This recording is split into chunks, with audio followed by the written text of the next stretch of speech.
오늘 은혜 마실 말씀은 요한복음 21장 9절에서 14절 되겠습니다.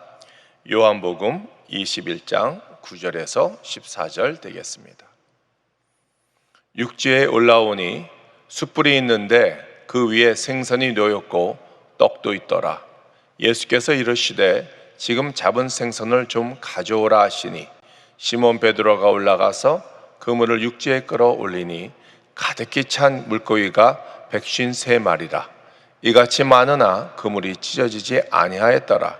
예수께서 이르시되 와서 조반을 먹으라 하시니 제자들이 주님이신 줄 알고 고로 당신이 누구냐 감히 묻는 자가 없더라. 예수께서 가셔서 떡을 가져다가 그들에게 주시고 생선도 그와 같이 하시느니라. 이것은 예수께서 죽은 자 가운데서 살아나신 후에 세 번째 제자들에게 나타나신 것이라. 아멘. 오늘 저는 예수님의 부활의 표적이라는 제목으로 은혜를 나누기를 원합니다. 요한복음에 나오는 기적은 다 표적입니다. 7가지 표적이 있죠. 그 7가지 표적 중에 여러분은 어떤 표적이 가장 큰 표적 같습니까? 오병이어 기적이 큰 표적 같죠. 왜냐하면 물고기 2마리와 떡 5개로 5,000명 이상, 남녀노소 다 포함하면 한 2만 명 이상 정도 됐을 텐데 먹이고도 12바구니가 남았으니까요. 아니면 물 위로 걷는 표적이 가장 큰 표적일까요? 왜냐하면 이것은 중력의 법칙, 자연의 법칙을 완전히 깨버린 것이기 때문에. 아니면 죽은 나사로를 살린 것이 가장 큰 표적일까요? 제가 보기에는 7개 중에 아마 나사로, 죽은 자를 살리신 표적이 가장 큰 표적 같습니다. 왜냐하면 모든 인간은 죄를 졌어요. 그러므로 대가를 지불해야 돼요. 죄의 삭은 사망이라고 분명히 성경 기록되어 있습니다. 누구도 피할 수 없습니다. 근데 예수님께서 오셔서 죽은 자를 살리신 거예요. 결국 이 표적은 앞으로 예수님께서 십자가에 못 박혀 돌아가시고 다시 부활하신 그 예표를 나타냄을 믿습니다. 요한복음에 나오는 7가지 표적은 다 예수님이 메시아다, 그것을 밝히고 있습니다. 메시아는 구원자, 우리를 건지시는 분이에요. 어떻게 구원하셨습니까? 예수님께서 십자가에 못 박혀 돌아가시고 죽으시고 죽은 지 사흘 만에 부활하셨습니다. 예루살렘에 가면은 예수님의 무덤이다라는 것이 2개가 있습니다. 한 개 공식적인 것은 성묘교회입니다. 성묘교회. 거기가 이제 공식적인 예수님의 무덤인데 또 비공식적인 무덤이 있는데 정원 무덤이라고 합니다. 빈 무덤이죠. 여기에는 이런 문구가 있습니다. He is not here, for he is risen. 예수님이 여기 안 계십니다. 왜? 부활하셨기 때문에. 그런 문구가 있습니다. 예수님은 부활하셨습니다. 그리고 사람들에게 나타나셨어요. 누구에게 나타나셨습니까? 첫 번째, 막달라 마리아. 그렇게 애타게 찾던 막달라 마리아에게 먼저 나타나셨습니다. 안식날, 첫날 무렵 빈 무덤으로 달려갔습니다. 근데 무덤이 아무도 없었어요. 거기서 부활하신 예수님을 만났습니다. 이 기쁜 소식을 알리기 위해서 제자들에게 뛰어갔어요. 달려갔어요. 계속 달려갔어요. 이 모습은 부활하신 예수님을 만난 증표입니다. 우리가 예수님을 만나잖아요. 부활하신 예수님을 만나면 가만히 있으면 안 되는 거예요. 뛰어야 돼요. 달려야 돼요. 복음을 증거해야 돼요. 멈추지 말아야 돼요. 이것이 증거예요. 여러분, 부활하신 예수님을 만났다면 그런 증거가 오늘 우리 삶 가운데 나타나기를 주님의 이름으로 축원드립니다. 2번째는 제자들에게 나타나셨습니다. 안식 후 첫날 저녁에 제자들이, 유대인들이 두려워서 문을 닫고 있는데 예수님이 나타나셨어요. 그리고 손과 옆구리를 보여주시면서 예수님이 부활하신 것 보여주셨습니다. 3번째는 여드레가 지나, 그러니까 일주일이 지나 제자들이 모임 가운데 또 나타나셨어요. 거긴 또 도마도 있었습니다. 그래서 도마에게 손과 옆구리를 보여주면서 보지 못하고 믿는 자가 복되도다라고 말씀하셨습니다. 그 후에 베드로는 나는 고기를 잡으러 가노라. 그래서 디베라 갈릴리 바다로 갔어요. 또 다른 6명의 제자들도 따라갔습니다. 고기를 잡았는데 밤새 고기를 잡지 못했거든요. 저기서 어떤 분이 얘들아 고기가 있느냐? 한마디도 못 잡았습니다. 그래? 그러면은 오른쪽으로 던지라 했더니 엄청난 물고기가 잡혔어요.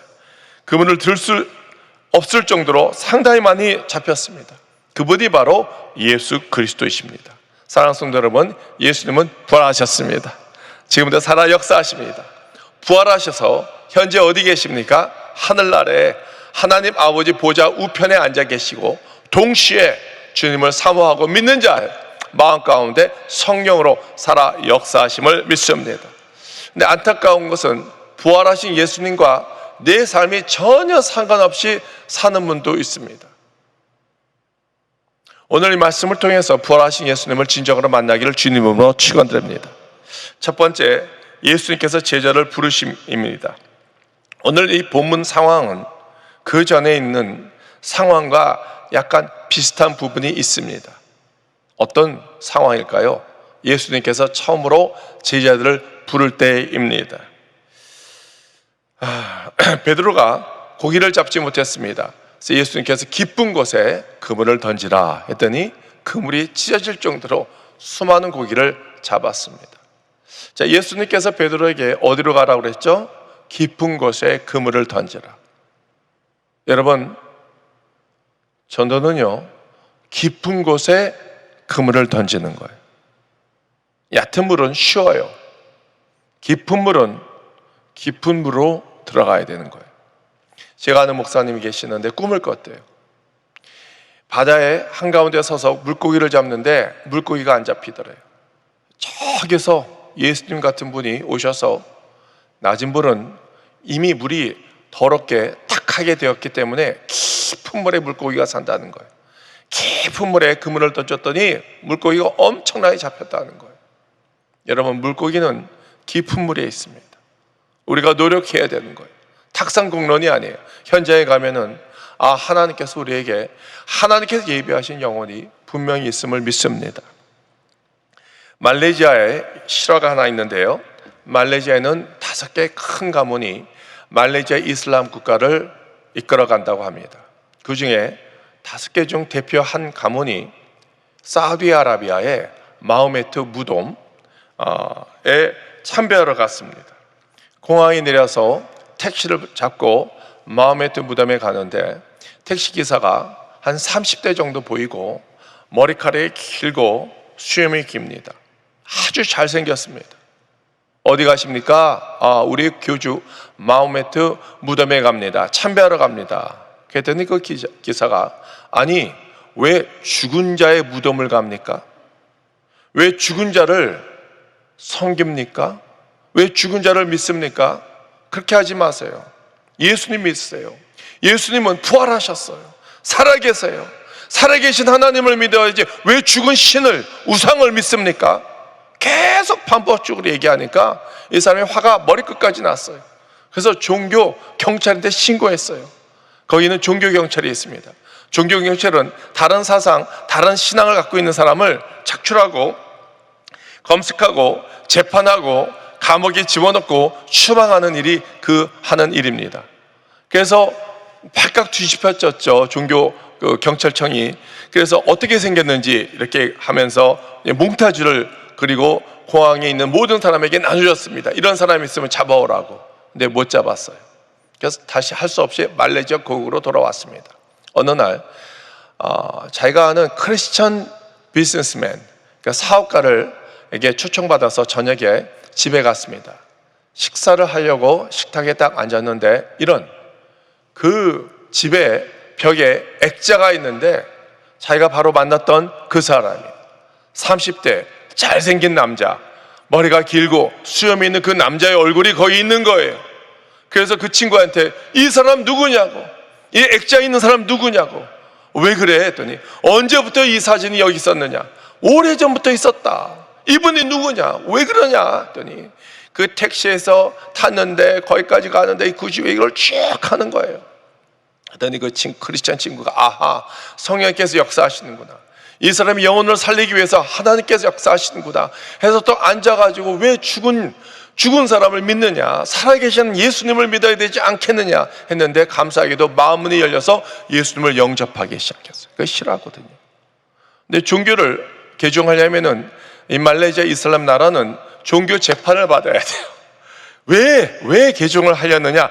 거기서 승소를 해야 크리스천이 되는 거예요. 왜냐면 거기는 태어나면은 종교란에 그 종교 그것을 적게끔 되어 있습니다. 부모님이 이슬람이면 이슬람, 기독교는 기독교 이렇게 되어 있거든요. 그래서 재판소에 나갔습니다. 왜 당신은 5대 가문 중에 하나인데 막강한 영향이 있는데 왜 예수님을 믿으려고 하느냐? 당신이 예수를 믿으면은 불이익이 당신의 가족까지 다 있는 거 모르느냐라고 물어봤어요. 그래서 쭉 설명했어요. 내가 마음부터 무덤 가서 참배하러 가려고 했는데 택시에서 젊은 사람을 만났는데 왜 죽은 자를 믿느냐, 살아있는 사람을 믿어야 되지 않느냐. 친구 집에 와서 액자를 보고 그분이 바로 예수님이다, 나는 살아있는 예수님을 믿을 것입니다 해가지고 승소를 했다는 것입니다. 싫어해요. 크게 신문에도 났습니다. 사랑하는 성도 여러분, 하나님은요 지금도 영혼들을 예비하고 계세요.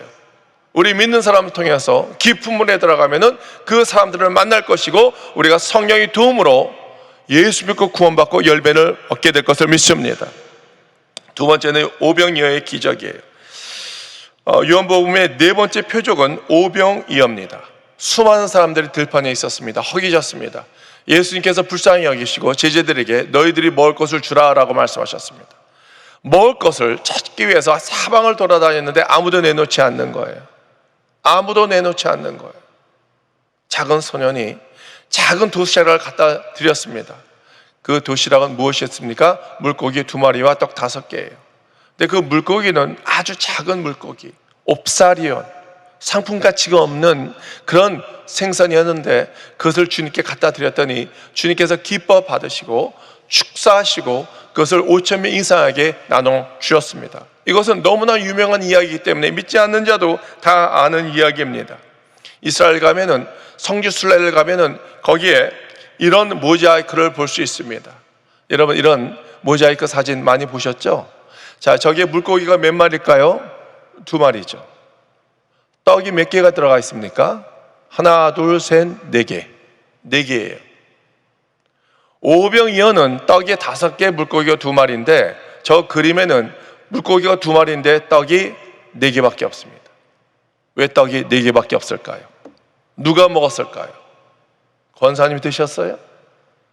장로님 드셨습니까? 제가 먹었나요? 누가 먹었나요? 화가가 의도한 바가 있습니다. 매우 영적이에요. 예수님은 생명의 떡이라고 분명히 요한복음 6장에 써 있습니다. 믿는 자들에게 예수님께서 생명의 떡을 주셔요. 우리는 그것을 받아 먹어야 돼요. 그래서 우리 이미는, 믿는 사람은 예수님의 떡을 다 먹었어요. 그래서 떡이 5개가 아니고 4개가 되는 거예요. 왜? 믿는 사람에게는 이미 먹었기 때문에 4개가 되는 것입니다. 요한복음 6장 27절을 우리가 읽겠습니다. 예수께서 대답하여 이르시되 내가 진실로 진실로 너희에게 이르노니 너희가 나를 찾는 것은 표적을 본 까닭이 아니요 떡을 먹고 배부른 까닭이로다. 썩을 양식을 위하여 일하지 말고 영생하도록 있는 양식을 위하여 하라. 이 양식은 인자가 너에게 주리니 인자는 아버지 하나님께서 인치신 자니라 그랬습니다. 자, 예수님의 생명의 떡이라고 말씀하셨습니다. 요한복음 6장 35절을 또 읽겠습니다. 예수께서 이르시되 나는 생명의 떡이니 내게 오는 자는 결코 줄이지 아니할 터이요 나를 믿는 자는 영원히 목마르지 아니하리라 그랬습니다. 사랑하는 성도 여러분, 우리 믿는 사람은 주님께서 주신 생명의 떡을 이미 받아 먹었습니다. 그래서 이 화가는 굉장히 영감이 있는 화가예요. 이번 주일 말고 다음 주일 9월 5일 우리는 매달 첫 번째 주일날 성찬 예배를 드리죠. 그때마다 우리는 예수님께서 주신 생명의 떡을 받아 먹습니다. 주님께서 흘리신 보혈을 상징하는 잔을 받아 마십니다. 그럴 때마다 아, 그렇구나, 내가 예수님의 생명의 떡을 받아 먹는구나, 그렇게 우리가 은혜를 받아야 될 것을 믿습니다. 소녀는 작은 것을 주님께 드렸어요. 그랬더니 주님께서 기적을 베푸셨어요. 거기에 있는 5천 명 이상 모든 사람이 배불리 먹고 굉장히 행복했습니다. 큰 기적을 체험했거든요. 그런데 가장 큰 기쁨을 체험한 사람은 그 무리들이 아닌 이 작은 소년이에요. 소년은 남이 하나님께 드린 것을 받아 먹었지만 이 소년은 자기가 드린 것, 이것이 기적이 되어, 이것이 오병이어의 기적이 되어서 수많은 사람을 배불리 먹고 그 모습을 보았기 때문에 이 소년의 모습은 절대로 전과 같지 않았을 것입니다. 세 번째는 부활 이후 제자의 만남입니다. 자, 제자들은 예수님의 표적을 많이 봤습니다. 게다가 예수님이 부활하신 예수님을 만났습니다. 손과 옆구리를 다 확인했습니다. 얼마나 대단합니까? 이보다 더 큰 표적이 어디 있겠습니까? 그런데 베드로는 아무리 생각해도 자격이 없다고 생각했어요. 자신이 없었어요. 제자들에게 나는 물고기 잡으러 가노라 그랬습니다. 다른 제자들도 따라갔습니다. 근데 한 마리도 잡지 못했습니다. 이때 예수님께서 나타나셔서 너희 물고기가 있느냐 그랬습니다. 한 마리도 잡지 못했습니다. 그래 오른편으로 던지라 그랬습니다. 그랬더니 수많은 물고기가 잡혔습니다. 근데 신기하게도 그물이 찢어지지 않았습니다. 그분이 누굽니까? 예수님이죠. 근데 여기에 요한복음 보니까 그의 사랑하는 제자, 예수님의 사랑하는 제자가 그분이 예수님이다 라고 얘기했는데, 그 사랑하는 제자가 누군지 아십니까? 요한복음의 저자가 누굴까요? 요한이에요. 자기가 좀 밝히기를 원했어요. 자기가 예수님께 가장 사랑받았다는 걸 얘기하기 원했어요. 그래서 예수님께 사랑받은 자, 요한이라고 쓰진 않았어요. 왜? 너무나 노골적이기 때문에. 그래서 예수님이다 순간 베드로가 정말, 그래서 물에 첨벙 들어갔습니다. 요한복음 21장 9절에서 11절을 우리가 읽겠습니다. 육지에 올라와 보니 숯불이 있는데 그 위에 생선이 놓였고 떡도 있더라. 예수께서 이르시되 지금 잡은 생선을 좀 가져오라 하시니 시몬 베드로가 올라가서 그물을 육지에 끌어올리니 가득 찬 물고기가 153마리라 많으니 그물이 찢어지지 아니하였더라 그랬습니다. 여러분, 헬라어로 물고기 두 가지가 있습니다. 하나는 익투스입니다. 익투스. 큰 물고기, 상품성이 있는 물고기를 의미하는 것입니다. 또 다른 생선은 옵사리온이라고 합니다. 너무 작아서 상품성이 없는 물고기. 자, 이런 것들은요, 어부들이 잡아서 그냥 해변가에 버립니다. 왜? 상품성이 없기 때문에. 그럼 이걸 누가 가져갈까요? 가난하고 헐벗고 고아, 과부들이 와서 그것을 가져갑니다. 그래서 소금에 절여 먹는 거예요. 로마 시대에는 내가 크리스천이라고 밝히게 되면은 불이익을 얻게 됩니다. 그래서 크리스천이라고 알리는 표시가 바로 물고기였습니다. 물고기 표시를 하고 다녔죠. 자, 오늘의 말씀은 예수님께서 제자들에게 세 번째 나타났어요.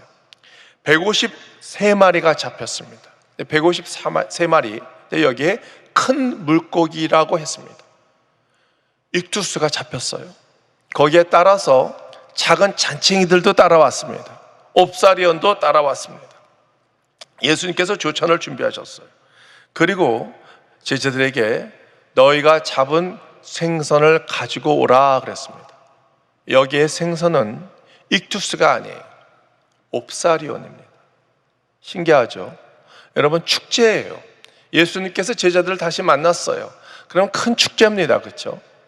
여러분, 돌아온 창자가 돌아올 때 이 아버지가 그냥 비실비실 마른 송아지를 잡았습니까? 아니요. 살찐 송아지를 잡아요.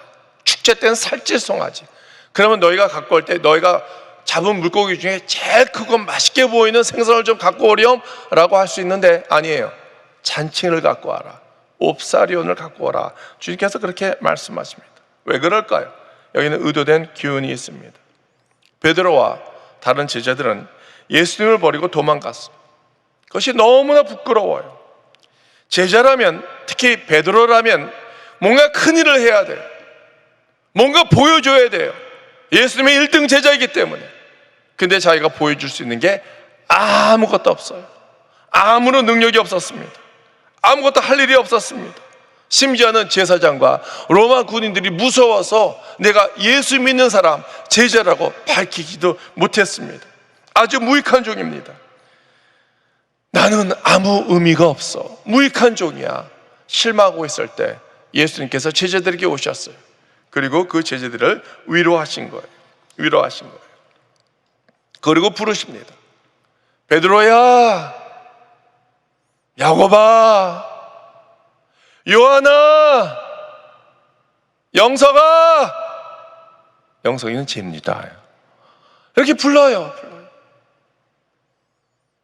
아주 작은 물고기, 옵사리온, 괜찮아.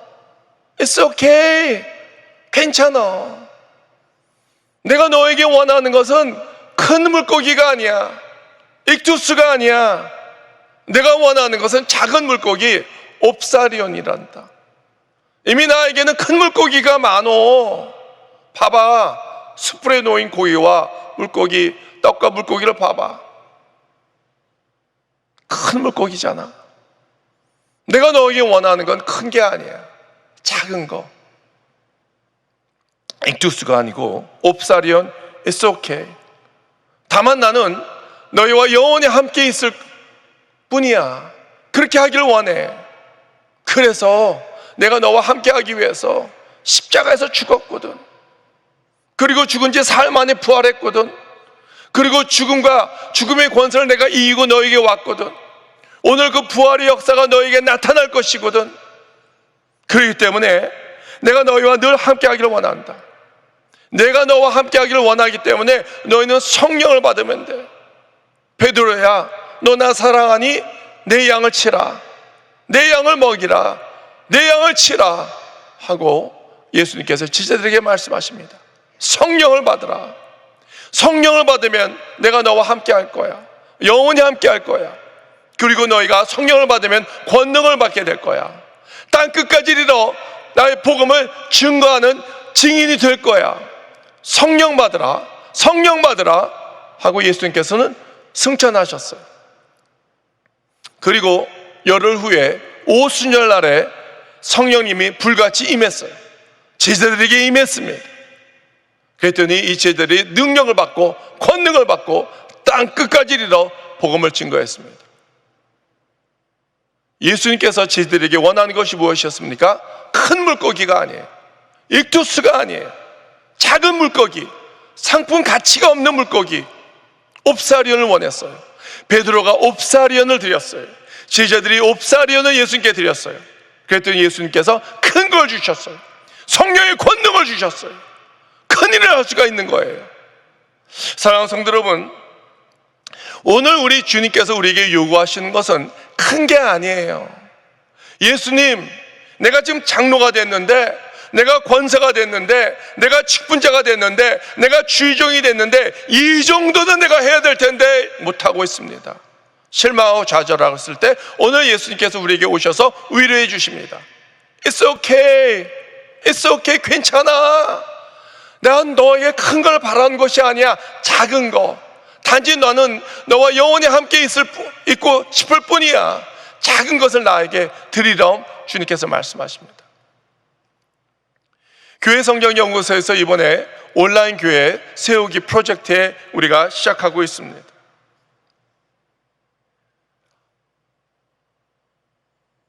대부분이 후원하신 분이 권사님들이셔요. 안수 집사님, 장로님. 근데 아마 제가 보기에는 직분자님께서 이렇게 생각할 수도 있을 것입니다. 내가 장로인데 한구자 하면 너무 창피하잖아. 아마 그런 생각이 들 수도 있었겠죠. 그 왕년회가 좀 잘 나갔는데 하면 한 몇 개 정도는 해야 되는데 창피하잖아. 만약 그런 생각이 혹시 들었다면 주님께서 말씀하십니다. 나는 익투스가 많어.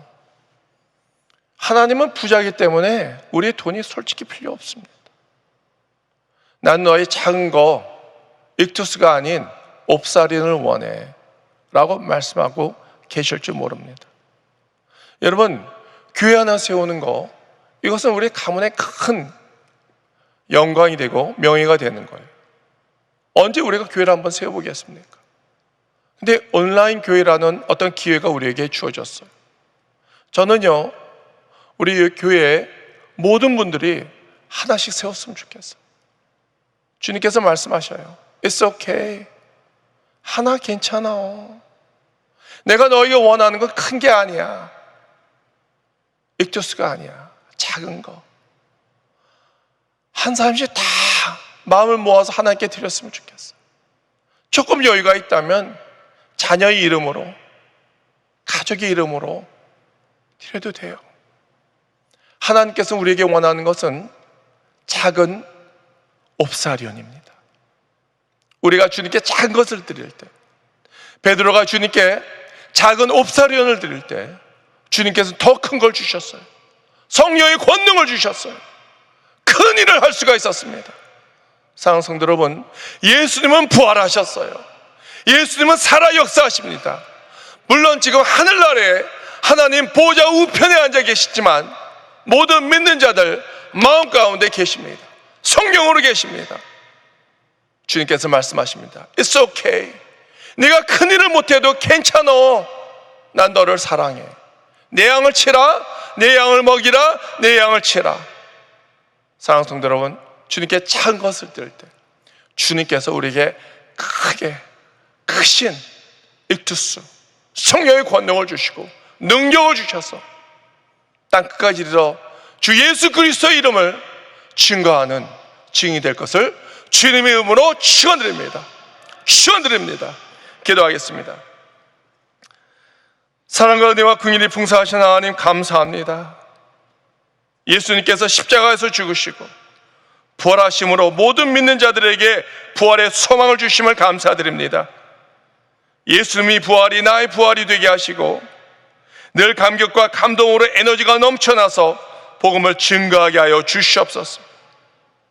주님께서 우리에게 원하시는 것은 큰 물고기 익투스가 아님을 알았습니다.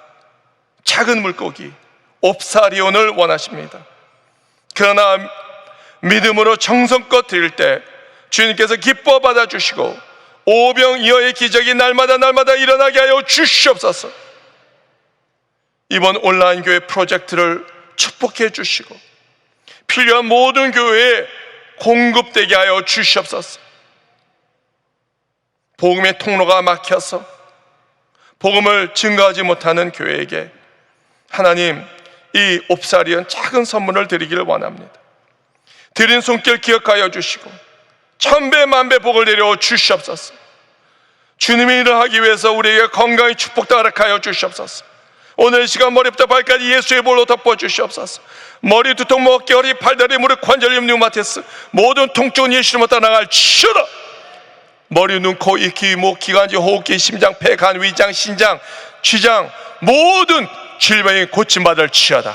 몸에 흐르는 모든 혈액순환이 정상이 될지어다. 예수의 볼로 새로워질 치유다.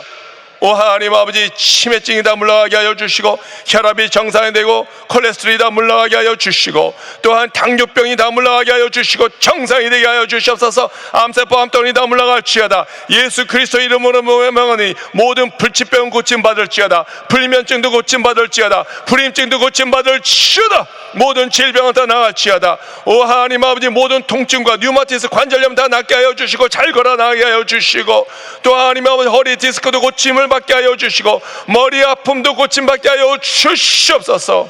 오 하나님 아버지 감사합니다. 감사합니다. 마음에 있는 우울증, 마음에 있는 낙심과 미움과 원망과 불통 다 하나님 아버지 다 사라지게 하여 주시고 마음의 평강 있게 하여 주시옵소서. 자살하기 유혹하고 있는 원수마귀야 나사렛 예수의 이름을 명하는 묶임을 걷다 나갈 치유다. 묶임을 걷다 나갈 치유다. 많은 문제를 가지고 왔습니다. 사업의 문제를 갖고 왔습니다.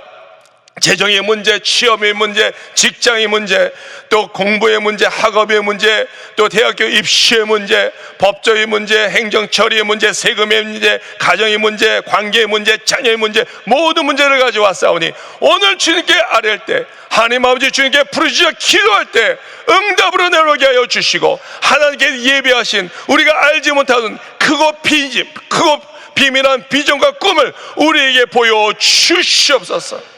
하나님 아버지 감사합니다. 원로 목사님 평생에서 일어나게 하여 주시고 우리 장희정 목사님에게 엘리야에게 내려주신 갑절의 영감을 부어 주시옵소서. 강건함을 부어 주시옵소서. 우리 모두 성령 충만하여 날마다 승리하게 하여 주시옵소서. 예수님 이름으로 기도드리옵나이다. 아멘.